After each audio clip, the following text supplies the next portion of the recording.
रात की एक घुप अंधेरी में एक महिला कार को फुल स्पीड में चला रही थी और अचानक से कार उछलती है और पुल से नीचे गिर जाती है। जैसे ही कार नीचे गिरती है, कुछ लोग नारियल धागे के साथ, गुड़िया के साथ, नींबू मिर्च के साथ वहीं पर तैनात थे। और जैसे कि उन्हें पहले से ही पता था कि कार उछलकर पुल से नीचे गिरेगी, जो लोग वहां पर खड़े थे पुल के नीचे रात के खूब अंधेरे में, उस कार में से एक महिला की लाश को बाहर निकालते हैं। उसके सिर को गूंज दिया जाता है पत्थर, बड़े बड़े पत्थरों के द्वारा, और उसके आसपास पूजा की जाती है, काला जादू किया जाता है, नारियल रखा जाता है, टीका लगाया जाता है, और कुछ इस तरीके से दिखाने की कोशिश होती है कि इस लाश के साथ एक अलग ही रहस्यमय दुनिया में उनकी जाने की कोशिश थी। तो आखिर वो 33 साल की महिला की लाश के साथ उन्होंने ऐसा क्यों किया? काला जादू जो करने आए थे, उनका असली मकसद क्या था? और कैसे उन्हें पहले से ही पता था कि भविष्य में एक कार आएगी, वो कार उछलेगी और उस दिन बैठी एक जो महिला है वो बाहर आएगी? कौन थे ये लोग? और ये जो लोग थे पहले से ही गुड़िया नींबू मिर्च के साथ क्यों तैनात थे? क्या था इनका असली मकसद? क्योंकि जब पुलिस मौका वारदात पर जब पहुंचती है, तब पता लगाने की कोशिश होती है कि एक कार कैसे उछलकर पुल के नीचे गिर गई, क्योंकि इस पूरे रास्ते पर कहीं भी एक्सीडेंट का निशान नहीं था। पूरे रास्ते में कहीं भी पता नहीं चल रहा था कि कार का एक्सीडेंट हुआ है। तो आखिर एक तेज रफ्तार भागती हुई गाड़ी अचानक से कैसे उछल जाती है, अचानक से रहस्यमय तरीके से कैसे रात के अंधेरे में पुल के नीचे गिर जाती है, और आखिर उस पत्थर पर वो लोग कौन थे जो नींबू मिर्च लेकर बिल्कुल तैयार बैठे थे? अंदर की कहानी अब जानेंगे तो आपके रोंगटे खड़े हो जाएंगे। इस 33 साल की महिला की हत्या की वो कहानी जिसमें पहले ये बताया गया कि उसकी हत्या सिर्फ और सिर्फ रहस्यमय दुनिया में जाने के लिए की गई थी। एक ऐसा काला जादू जिसके पर्दे की पीछे की जब आप कहानी जानेंगे तो आपके रोंगटे खड़े हो जाएंगे, आपके मन में सिहरन पैदा होगी कि ये जो लड़के हैं, ये जो काला जादू करने वाले जो लोग हैं, किस हद तक जा सकते हैं। चलिए कि इस कहानी को तफसील से समझते हैं। तो राजस्थान की ऋचा शर्मा की हत्या की कहानी पुलिस सुलझा भी न पाती अगर परिवार वालों के कहने पर वो उस एंगल से तफ्तीश ही ना करती।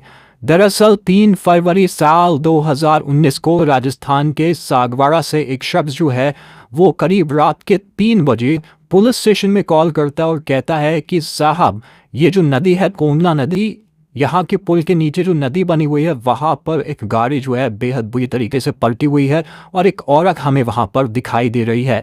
अब जब पुलिस उनसे पूछती है कि आपने आगे बढ़कर देखा, किसी को सहायता की मदद होगी, हम लोग आ रहे हैं, आप थोड़ा चेक करिए, तो वो आदमी बोलता है कि सर वो इलाका बेहद डेंजरस है, वहाँ पर कुछ ऊट पटांग चीज़ें होती रहती है, हम लोग नीचे नहीं जा सकते, आप फ़ौरन आकर देखिए। अब 22 किलोमीटर दूर जो पुलिस स्टेशन था वहाँ से पुलिस की टीम रवाना होती है और सीधे तौर पर कोंडला नदी के उसी पुल के पास पहुंचकर ऊपर से पहले पूरा मुआयना करती है। इसके बाद नीचे उतरते हैं और नीचे उतरकर जो पुलिस है वो देखती है कि नदी के किनारे जो गाड़ी है वो बेहद बुरी तरीके से पलटी है। बाकायदा ऐसा दिख रहा है कि बहुत तेज़ तरीके से जो पुल के ऊपर से गाड़ी थी बहुत तेज़ दौड़ रही थी और पुल से छलांग लगाकर वो सीधे नीचे नदी के पास गिरी और पलट गई। और इसी वजह से जो महिला है वो भी उस कार से छिटक कर बहुत दूर यानी कि एक चट्टान के पास जाकर गिर गई। पहली नज़र में पुलिस को ऐसा प्रतीत होता है और फिर जो पुलिस है गाड़ी के आसपास देखती है, सारी पट्टियां लगाई जाती हैं क्राइम सीन के पास और फिर महिला के पास जाया जाता है जिसकी जो बोनी थी वो चट्टान के पास पड़ी थी।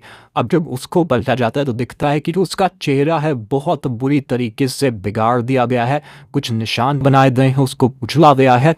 बाकायदा उस महिला के फेस के साथ जो बर्बरता हुई थी उसे देखकर ये लग रहा था कि किसी ने बहुत ही पक्की दुश्मनी निकाली है और कोई इसको मारना चाहता था।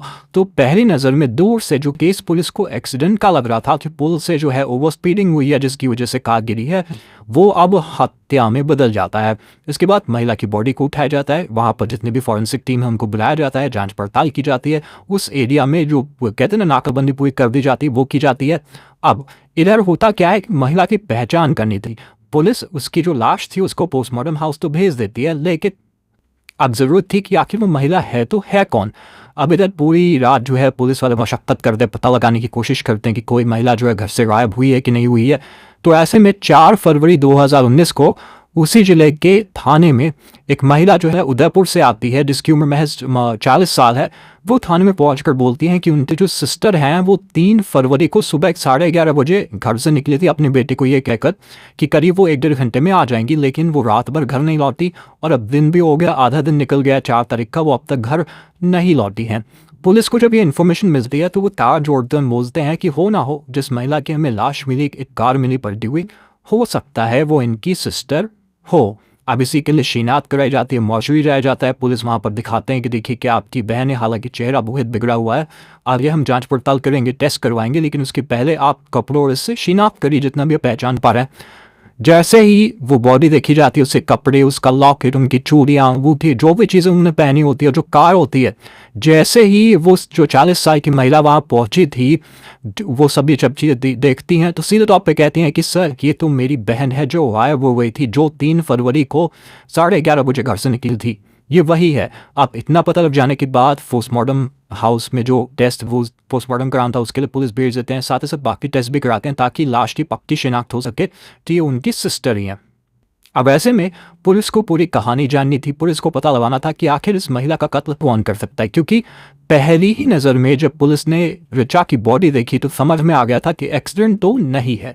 अब इसी के लिए पुलिस की जो टीम है वो बाकायदा उनकी बड़ी बहन से पूछताछ करते हैं, पूरी कहानी समझने की कोशिश करते हैं। तो उनकी बहन जो कहानी बताती है वो बताती है कि देखिए जो ऋचा है वो उसकी उम्र महज 33 साल है, उसकी एक 12 साल की बेटी है जिसका नाम हेमश्री है, और हेमश्री ने ही अपनी मौसी को बुलाया था फ़ोन करके कि मम्मी कहीं मिल नहीं रही। इसके आगे जो सिस्टर है पूरी कहानी पुलिस को ये बताती है कि देखिए 2011 में जो ऋचा है उसकी शादी हुई थी एक शख्स के साथ, लेकिन रिश्ते ठीक नहीं रहे, उनकी बेटी पैदा होती है लेकिन रिश्ते कुछ अनबन हो जाते हैं जिसकी वजह से ये लोग डिवोर्स ले लेते हैं। डिवोर्स लेने के बाद ऋचा जो है वो अपने गांव वापस आती है, सांगवाड़ा आ जाती है, यहाँ पर अपनी बेटी के साथ रहती है। और लेकिन इसी बीच उसकी मुलाकात मुंबई में रहने वाले एक शख्स से होती है और इसके बाद 2016 में वो मुंबई में रहने वाले जो शख्स थे जिनका नाम परीक्षित शर्मा था उनसे शादी कर लेती है, यानी दूसरी शादी करती है ऋचा। अब दूसरी शादी हो जाने के बाद क्योंकि जो परीक्षित थे जो पति थे वो मुंबई में रहा करते थे तो इसलिए 2018 में ऋचा भी मुंबई में शिफ्ट हो जाती है अपने दूसरे हस्बैंड के साथ। लेकिन वो बीच बीच में 20 दिन 25 दिन ऐसे एक महीने की जो कहते हैं पूरा टाइम फ्रेम लेकर छुट्टी लेकर वहाँ से अपने हस्बैंड से वो बाकायदा अपनी बेटी से मिलने आती, अपने पिता से मिलने आती।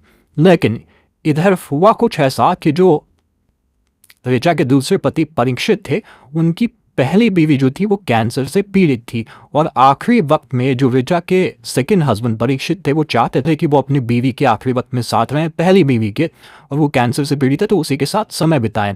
अब ऐसे में जब ऋचा ये सब देखती है तो बोलती ठीक है जब तक तुम्हारी फर्स्ट वाइफ है तुम उसके साथ हो, तुम उसकी सेवा कर रहे हो, और ऐसे में कोई इतना पीड़ित है किसी बीमारी से ग्रसित है तो करनी भी चाहिए, तो तब तक मैं अपनी बेटी के पास चली जाती हूँ, तुम अपनी पहली बीवी के साथ रहो क्योंकि वो बहुत ज़्यादा ही बीमार हैं। अब ऐसा कहकर जो महिला है जो ऋचा है वो अपनी बेटी के पास आती है और यहाँ आने के बाद वो अपने पिता के साथ रहने लगती है। अब होता दरअसल ये है क्योंकि देखिए जो ऋचा की बड़ी बहन थी वो अच्छे सेटल थी, जो ऋचा के भाई थे उनका भी ठीक ठाक सब कुछ चल रहा था, लेकिन ऋचा की लाइफ बहुत ज़्यादा उथल पुथल से भरी हुई थी। ऋचा जो है उनके पहले पति उन्हें छोड़ चुके थे, जो दूसरे पति थे उनके साथ वो रह नहीं रही थी, वापस आ रही थी, वो जो पति हैं वो अपनी बीवी की देखभाल कर रहे थे। तो ऐसे में ऋचा के जो पापा थे उनको लगा कि कुछ प्रॉपर्टी जो है कुछ हिस्सा जो है वो ऋचा को देना चाहिए, ऋचा की बेटी भी है, ऋचा अपनी लाइफ कैसे गुजारेगी, और इनके जो पिता थे वो काफ़ी अमीर फैमिली से लोग आते हैं, कोई छोटी मोटी फैमिली नहीं, बहुत ज़्यादा ज़मीन जायदाद थे इनके, तो इसीलिए वो अब प्रॉपर्टी का जो हिस्सा है वो ऋचा के नाम भी कर देते हैं। अब यहाँ पर पुलिस उनकी बहन से क्रॉस क्वेश्चन करती है और इस चीज़ के बारे में जानना चाहते हैं कि आपके भाई का इस पर क्या रिएक्शन था। तब बड़ी बहन बताती है कि देखें जब प्रॉपर्टी का हिस्सा दिया गया था मेरा भाई इससे खुश नहीं था, और हो सकता है कि ऋचा के पहले पति दूसरे पति या मेरे भाई ने भी ये सारे कदम उठाए और इनके मर्डर में हो सकता है वो भी शामिल हो। अब पुलिस एक एक करके सबको शक के दायरे में लेती है और सबसे पहले भाई से पूछताछ करती है, लेकिन भाई से जब पूछताछ होती है तो समझ में आता है कि भाई अपने काम में व्यस्त है। उसको बुरा ज़रूर लगा जब पिता ने प्रॉपर्टी दी थी, लेकिन उसका इनसे कोई लेना देना नहीं, उसके पास खुद भी बहुत पैसा है, तो यहाँ से भाई जो है वो शक के दायरे से बाहर होता है। अब बात आती है पहले पति की, यानी जो फर्स्ट हस्बैंड थे जिन्होंने डिवोर्स दिया था। तो इसमें पुलिस को समझ में आता है, जब पूछताछ और जांच पड़ताल होती है, कि अगर पहले पति को ऋचा को मारना होता और ऋचा का कत्ल करना होता तो वो उसी वक्त कर लेता जब डिवोर्स की बात चल रही थी या जब ये दोनों साथ रहते थे। इतने टाइम बाद, मतलब करीब जब शादी होती है उसके 2016 में दूसरी शादी भी वो करती है। अब 2000 इसके आसपास 18 में मर्डर होता है, माफ करिएगा 19 में मर्डर होता है। तो ऐसे में इतना लंबा टाइम क्यों लेगा आपको पहला पति मारने के लिए? तो वो भी शक के दायरे से बाहर होता है। अब शक का दायरा फिर से आता है दूसरे पति पर। तो उसके बारे में भी पुलिस पूरी पड़ताल करती, तफ्तीश करती, तो पता लगता है कि वो तो खुद मुंबई में रह रहा है, ऋचा यहाँ पर आ गई है। अगर उसको मारना होता मुंबई में मार लेता। वो अपनी पहली पत्नी की देखभाल कर रहा है और सारी जांच पड़ताल करने के बाद वो भी इस पूरे सीन से आउट हो जाता है। अब पुलिस के पास चैलेंज था कि आखिर घर के लोग नहीं हैं, बहन खुद रिपोर्ट लिखाने आई है, बेटी छोटी है, तो आखिर कातिल है तो है कौन? ऐसा कौन सा शख्स है जो ऋचा को मारना चाहता था और जिसके लिए ऋचा जो है दुश्मन बनी थी? या कोई अफेयर है या कोई कौन सी ऐसी बात है? अब इसके लिए पुलिस फिर से उसी एरिया में जाती है जहां पर लाश मिली थी, यानी नदी के उसी इलाके में जो सुनसान था और जहां पर वो पटांग बहुत सारी अलग अलग चीजें होती थी। वो कैसे? तो दरअसल जब पुलिस दोबारा क्राइम सीन पर पहुंचती है और इस बार अच्छे से पड़ताल करती है, क्राइम सीन के आसपास का इलाका कुछ 500-600 मीटर के दायरे में जब खंगाला जाता है तो वहां पर एक पेड़ दिखता है और पेड़ के पास बहुत सारे काले धागे बंधे होते हैं। लाल कलर का जो कलावा होता है वो बंधा होता है, कुछ सिंदूर पड़ा होता है, नारियल पड़ा होता है, काले रंग की कुछ गुड़िया पड़ी होती है। और जब पुलिस ये सब देखते हैं तो उनका माथा खनकता है। पुलिस को समझ में आता है कि यहाँ पर तंत्र मंत्र जैसी कुछ चीज़ें की जाती है, ब्लैक मैजिक जैसी कोई चीज़ें की जाती हैं, और हो ना हो उसका कनेक्शन ऋचा के साथ ज़रूर है, क्योंकि जिस तरह से बॉडी मिली है वो एक्सीडेंट नहीं है, किसी ने बेहद बर्बरता के साथ चेहरा जो है पूरी तरह से कूच दिया है, बुरी तरीके से मर्डर किया है। तो ऐसे में जो निशान है, जो पेड़ है, उसके पास ये सारी चीज़ें क्या करें, और ये कुछ ही दूरी पर है जहाँ लाश मिली है उससे कुछ ही दूरी पर है। और पुलिस को ये भी समझ में आता है कि कत्ल ऐसे नहीं किया गया, ऋचा की गाड़ी को पलटा गया है, ऋचा को का मर्डर किया गया और पूरा प्लान किया गया है कि एक्सीडेंट दिखे। अब ये सारी चीज़ें जब तंत्र मंत्र की चीज़ें दिखती हैं तो पुलिस पता लगाती है कि आखिर ये जो इलाका है यहाँ पर कौन सा ऐसा तांत्रिक है आसपास जो रहता है, जो लगातार क्रियाएं करता है, और क्या कनेक्शन है। तो ऐसे में पुलिस को एक नाम पता लगता है, प्रदीप नाम है, जो एक तांत्रिक है, और वो जो इलाका है वो फेमस है उसी के लिए, क्योंकि अक्सर जो लोगों की बहुत सारी चीज़ें होती हैं जो विश्वास करते हैं विश्वास पर, जो काले जादू पर बिलीव करते हैं, वो लोग प्रदीप के पास जाते। और प्रदीप को जब भी कोई ऐसी चीज़ करानी होती, कोई काला जादू, कोई तंत्र मंत्र, तो वो इसी इलाके में इसी पेड़ के पास आता था।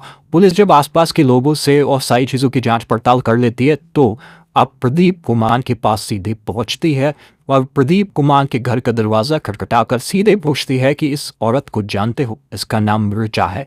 अब ऋचा की तस्वीर देखकर जो प्रदीप है वो बहुत ही एक तरीके से हल्का सा घबरा जाता है, लेकिन पुलिस को बहुत ही चालाकी से जवाब देता है। पुलिस के सामने कहता है कि अरे ये तो मेरी शिष्य है, लेकिन ये कई दिनों से मेरे दरवाजे पर आ नहीं रही, मैं भी जानना चाहता हूँ कि आखिर ये कहाँ गई। अब इसके बाद प्रदीप का एक एक करके जो कहानी सामने आती है, जो ट्विस्ट सामने आता है, और पता लगता है कि आखिर कैसे ऋचा अपने ही दूसरे पति की बीवी को मरवाना चाहती थी, उसका कत्ल करवाना चाहती थी, लेकिन उसका खुद ही कत्ल हो जाता है। अब आखिर सच में असली कातिल कौन है? क्या ऋचा की बहन असली कातिल है? क्या ऋचा का भाई असली कातिल है, पहला पति? या फिर ऋचा का असली कातिल वो दूसरा पति है जिसकी पहली बीवी को ऋचा मरवाना चाहती थी? ऋचा की मौत की मिस्ट्री में बहुत ज़्यादा ट्विस्ट और टर्न है, इसलिए आपको हर एक कैरेक्टर को अब अच्छे से समझना चाहिए कि वो अब आगे क्या क्या चीज़ें बोलने वाले हैं। प्रदीप के जब घर पर जाकर पुलिस नॉक करती है तो प्रदीप कहता है जो मेरी शिष्य है, लेकिन पुलिस को शक होता है, प्रदीप को उठा लिया जाता है। पुलिस या तरीके से जब प्रदीप से पूछताछ होती है तो पुलिस के सामने प्रदीप किसी तोते की तरह बहुत सारी चीज़ें बताता है। क्या बताता है बिल्कुल ध्यान से सुनिए, क्योंकि इस पूरे कड़ी में जो जिम्मेवारी है वो इसी प्रदीप के ऊपर है कि प्रदीप किस तरीके से उस लड़की को, उस औरत को, ऋचा को मौत के घाट उतारेगा। और जो क्यों का तो सवाल है अब आपको मिलना शुरू हो जाएगा। दरअसल जो ऋचा है उसकी जो बेटी है वो राजस्थान के एक स्कूल में पढ़ाई करती है। तब पुलिस उस स्कूल की छानबीन कर रही थी तो पता लगा कि जो बेटी है बेटी ने सबसे पहले किसे बताया कि उसकी माँ लापता है? दरअसल बेटी ने अपनी मौसी को बताया, जो मौसी पुलिस स्टेशन गई थी और बताने के कि मेरी जो बहन है वो लापता है। दूसरा कॉल जो उसकी बेटी ने किया वो किया भूपेंद्र को। अब सोचेंगे भूपेंद्र नया कैरेक्टर कौन है? दरअसल भूपेंद्र जिस स्कूल में ऋचा की बेटी पढ़ती थी उस स्कूल का ट्रस्टी था, मतलब स्कूल को चलाने वाला संचालक था। बकायदा जो ऋचा की बेटी है उसे फ़ोन करके कहती है कि मम्मी घर पर नहीं आ रही हैं, बहुत देर से लापता हैं, लेट हो चुका है उन्हें। अब आप सोचेंगे भूपेंद्र अचानक से इस पूरे पिक्चर में कहाँ से आ गया?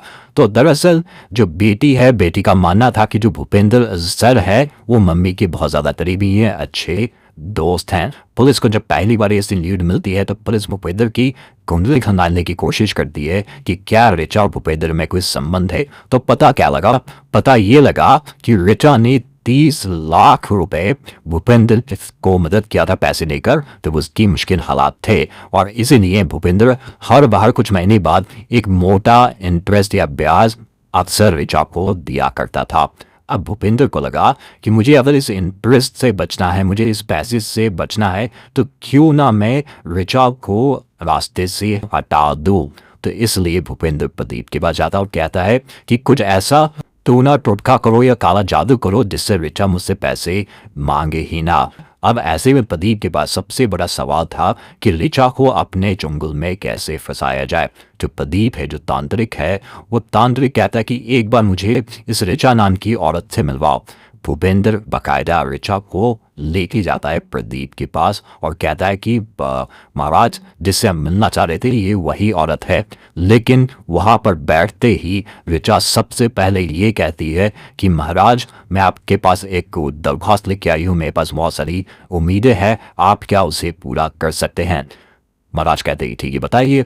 इसके बाद ऋचा कहानी बताती है कि जो उसके दूसरे जो पति हैं वो अपनी पहली बीवी के लिए अक्सर परेशान रहते हैं। कोई ऐसा काला जादू कीजिए, डोंगा टोटका कीजिए जिसकी वजह से जो मेरे दूसरे पति हैं उनकी पहली बीवी मौत की नींद हो जाए और फिर से जो उनका दूसरा पति है उनके करीब आ जाए।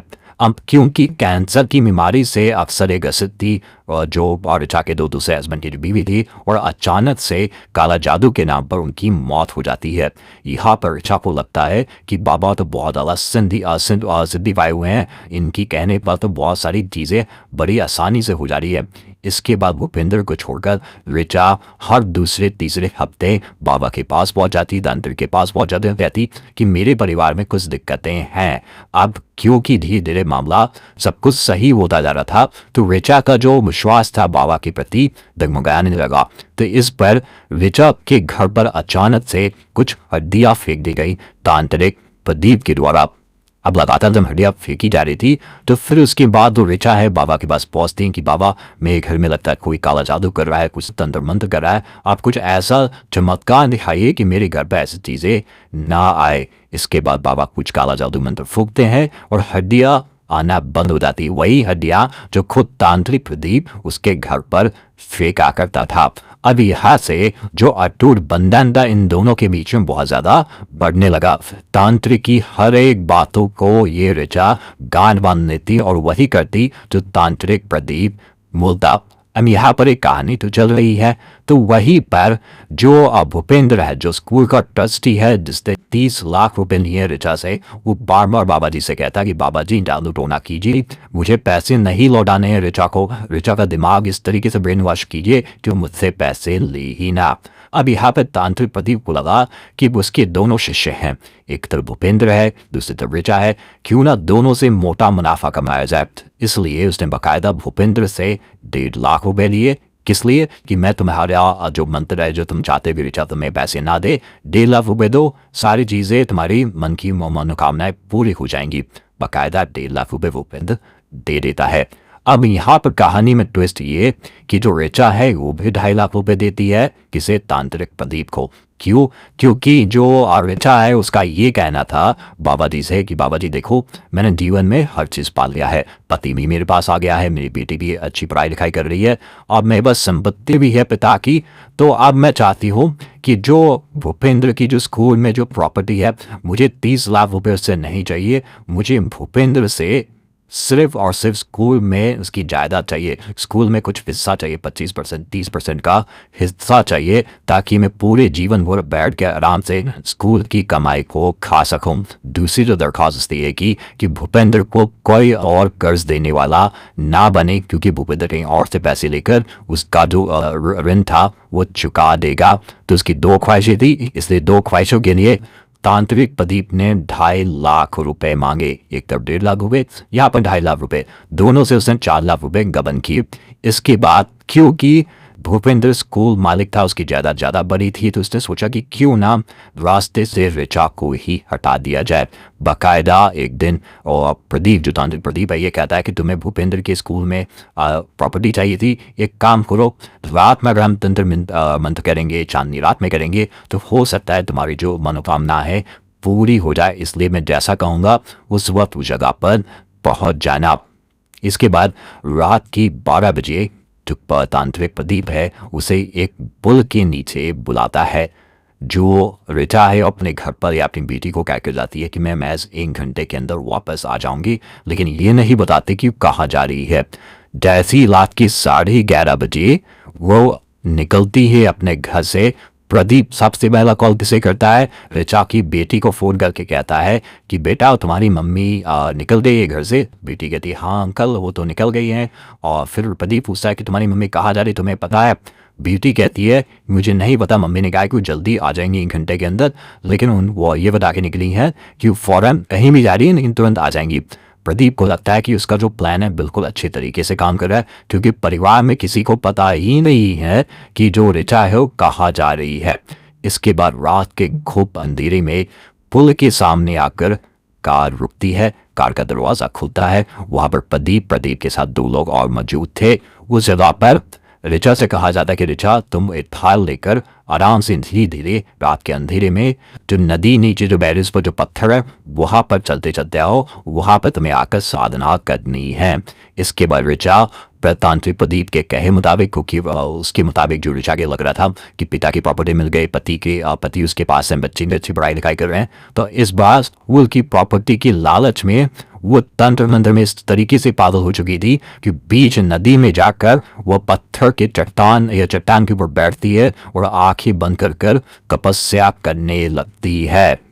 अब पीछे से क्या करता है तांत्रिक प्रदीप, अपने एक साथी को जो एक स्कूल का चपरासी, भूपेंद्र के स्कूल का जो चपरासी था, उसकी मदद से ऋचा के सिर पर डंडा मारा जाता है। और जैसे ही डंडा ऋचा के सिर पर लगता है ऋचा बेहोश हो जाती है, नीचे गिर जाती है। इसके बाद मौका देखकर प्रदीप पत्थर से उसका मुंह कुचल देता है। अब लाश उस चट्टान के ऊपर पड़ी है, लेकिन जिस तरीके से उसकी जो बॉडी पड़ी हुई थी, किसी को भी देख के लग सकता था कि ये कोई एक्सीडेंट नहीं, हत्या की गई है। इसलिए बाकायदा उस कार को भी उठाकर कुछ लोगों की मदद से नीचे फेंका जाता है। अब कार जिस तरीके से नीचे की पलटती है और जहां पर जो लाश मिली है ऋचा की वो कुछ दूरी पर थी, तो ऐसे में इन्होंने दिखाने की कोशिश ये ज़रूर की कि रात को कार एक्सीडेंट की वजह से कार उछलकर पुल के नीचे गिर गई, लेकिन ना ही टायर के स्क्रैच के निशान थे जब गाड़ी फिसलती है रोड पर, ना ही कोई ऐसे पुल को तोड़ते हुए गाड़ी नीचे गई थी। सिर्फ साफ तौर में बता गाड़ी को किसी ने उठाकर नीचे फेंक दिया है। और षड्यंत्र रस्ते रस्ते ऋचा कुछ इस तरीके से अपने ही बुरे जाल में फंस गई कि उसे इस जाल से निकलने के लिए अपनी जान तक चुकानी पड़ी। तो ये केस उन तमाम लोगों के लिए एक नींव की पत्थर है, जहाँ पर लोग ये सोचते हैं कि हम दूसरों के लिए खड्डा खोदेंगे तो हमें कुछ नहीं होगा, बल्कि उस खड्डे में असल में ये होता है कि आप ही गिर जाते हैं। जिस अंधविश्वास के चक्कर में, जिस काले जादू के लिए ये जो ऋचा थी इस तरीके से पागल हो चुकी थी कि वो कुछ भी कर गुजरने के लिए तैयार थी। रात के गोप अंधेरे में आप तंत्र मंत्र के लिए, एक प्रॉपर्टी के लिए, दूसरे की जिंदगी तबाह करने के लिए आप वहां पर गई और उस आपको वहां पर मौत को गले लगाने पड़ा। अब इसकी वजह से क्या होता है कि जितने भी भारत में जो लोग रहते हैं, जब उन्हें बहुत सारी चीज़ें मिल जाती हैं तो वो चीज़ से संतुष्ट नहीं रहते और जानबूझकर ऐसी चीज़ें करते हैं क्योंकि भूख और बढ़ती जाती है। पिता की प्रॉपर्टी मिल चुकी थी, पति उसके पास था, बच्चे अच्छे पढ़ाई लिखाई कर रहे थे, पैसों की कोई कमी नहीं थी। महज स्कूल में छोटी सी प्रॉपर्टी मिल सके, आप बैठे बैठे पैसे मिल सके, और इसलिए रिचा इस जाल में फंसती हुई चली जाती है। अब आगे क्या होता है, जो प्रदीप है, जो भूपेंद्र है, चपरासी है, और उन चपरासी के साथ एक और जो शख्स मौजूद था, इन चारों को उम्र कैद की सज़ा मिलती है और हमेशा के लिए सलाखों के पीछे रहेंगे। लेकिन इस पूरे केस में आपको ये समझना चाहिए कि अंधविश्वास और काला जादू जैसी कोई भी चीज़ नहीं होती है। ये सिर्फ और सिर्फ मन का वहम होता है, पर लोगों को बरगलाने के लिए, लोगों को ये दिखाने के लिए। जिस तरीके से प्रदीप ने क्या किया, उसकी घर पे हड्डी भेजा, वो प्रदीप के पास गई और अचानक से हड्डी आना बंद हो गया। हड्डी फेंकने वाला कौन था? खुद प्रदीप था। प्रदीप खुद ही कह रहा था पुलिस वालों से कि मैंने उसके घर पर हड्डी भेजी है। दूसरी जो चीज़ है, जो सबसे अहम चीज़ है, कि जो वहाँ पर जो पति है, उसकी जो दूसरी बीवी है, पहले से ही कैंसर से जूझ रही थी। उसकी मौत आज या कल होनी थी, लेकिन यहाँ पर चाकू लगा कि मैं बाबा के पास गए, वहाँ पर उसकी मौत होगी। मतलब बाबा तो बिल्कुल सिंधु आइलैंड बाबा है, वो जो कहेंगे वो हो जाएगा। और कुछ इसी चक्कर में, अंधविश्वास के चक्कर में, वो अपनी जान से हाथ धो बैठी है। तो फिलहाल जितने भी हमारे दर्शक हैं, वो काली जादू और तंत्र मंत्र की दुनिया से कोसों दूर रहें, तो ज़्यादा बेहतर है। अपने कर्म पर विश्वास रखिए, अपने आप पर विश्वास रखिए। अगर आप अपने आप पर विश्वास रखेंगे तो इस दुनिया की कोई भी ऐसी ताकत नहीं है जो आपको नीचे कर सके। और अपनी मेहनत पर हमेशा और हमेशा विश्वास रखिए।